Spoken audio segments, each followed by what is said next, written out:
Salut à tous et bienvenue dans cette nouvelle édition de votre journal Foot Quotidien. On commence avec la première journée de Ligue des Champions et les premiers matchs disputés hier soir qui nous ont déjà offert leur lot d'émotions. Cruelle soirée pour l'OM à Madrid. Les hommes de Roberto De Zerbi ont longtemps cru à l'exploit mais repartent finalement battus 2-1 par le Real. Timothy Weah avait pourtant ouvert le score d'une frappe précise, bien servie par Mason Greenwood à la 22e minute.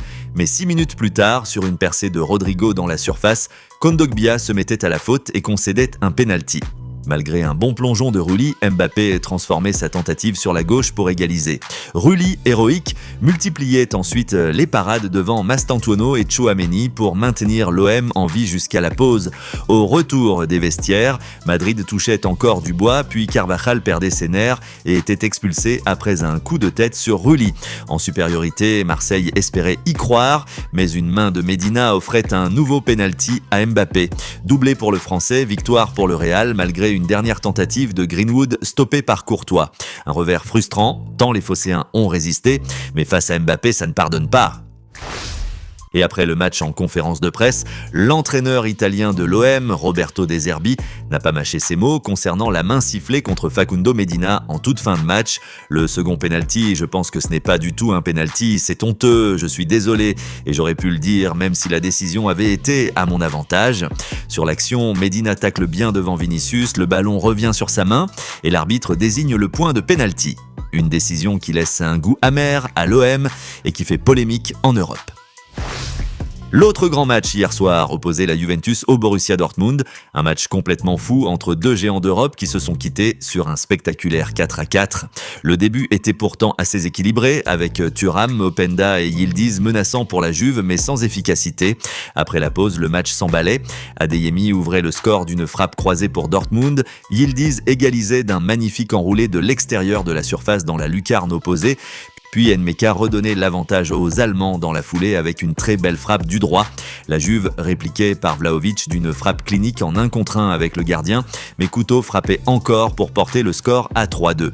Puis Ben Sebaini transformait un penalty à la 86e minute suite à une main dans la surface sur un tir de Guirassy. 4-2, on pensait le match plié, et pourtant Vlahovic signait un doublé dans le temps additionnel avec un vrai but de renard des surfaces, avant que Lloyd Kelly n'arrache l'égalisation d'une magnifique tête puissante à bout portant à la dernière minute du match. Score final, 4-4, une soirée totalement dingue au Juventus Stadium. Dans les autres matchs de la soirée, Arsenal a dominé Bilbao 2-0 avec des buts de Martinelli et Trossard. Le PSV Eindhoven a été dompté par l'Union Saint-Gilloise 3-1. Karabag a créé la surprise en gagnant à Benfica 3-2 et Tottenham s'est imposé à domicile 1-0 contre Villarreal. Une première journée de Ligue des Champions riche en buts et en émotions. On poursuit maintenant avec les dernières actus de Ligue 1 et on débute avec des nouvelles médicales du côté du PSG avant le match de ce soir contre Bergame. Bonne nouvelle pour le PSG avant l'Atalanta, sorti blessé contre Lens dimanche.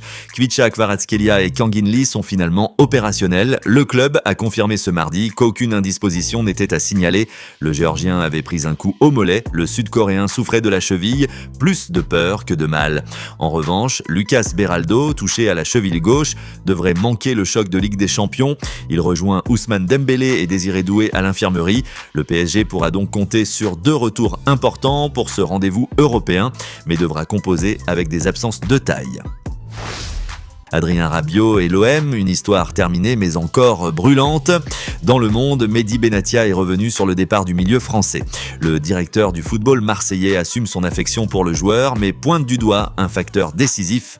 Je suis très proche d'Adrien, que j'aime beaucoup, mais malheureusement il y a eu cet événement qui pour moi est allé trop loin et a ensuite dégénéré quand sa famille s'en est mêlée. Écarté de l'entraînement puis placé sur la liste des transferts, Rabiot a finalement rejoint le Milan AC pour 10 millions d'euros en toute fin de mercato. Pourtant, Benatia assure qu'une réintégration était possible.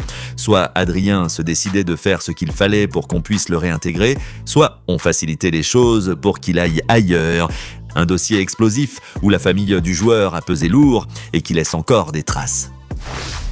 Jonathan Rowe apaise les tensions avec Adrien Rabiot. Transféré de l'OM à Bologne pour 19,5 millions d'euros, l'ailier anglais est revenu sur l'altercation survenue dans le vestiaire après Rennes-Marseille le 15 août.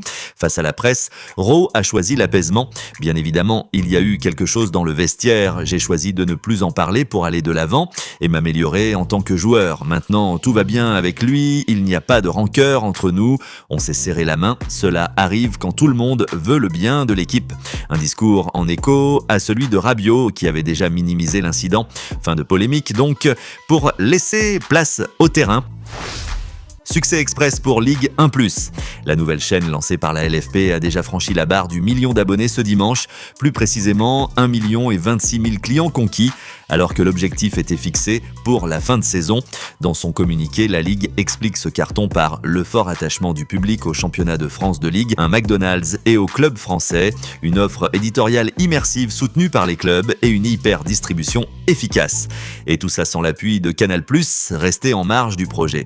Un départ canon qui change la donne pour le diffuseur du championnat. La tension monte à Strasbourg autour d'Emmanuel Emega. L'attaquant néerlandais, transféré à Chelsea à partir de juillet prochain, cristallise la colère des supporters. Dimanche contre le Havre, une banderole des Ultra Boys l'a ciblé directement. Emega, pion de Bluco, après avoir changé de maillot, rend ton brassard.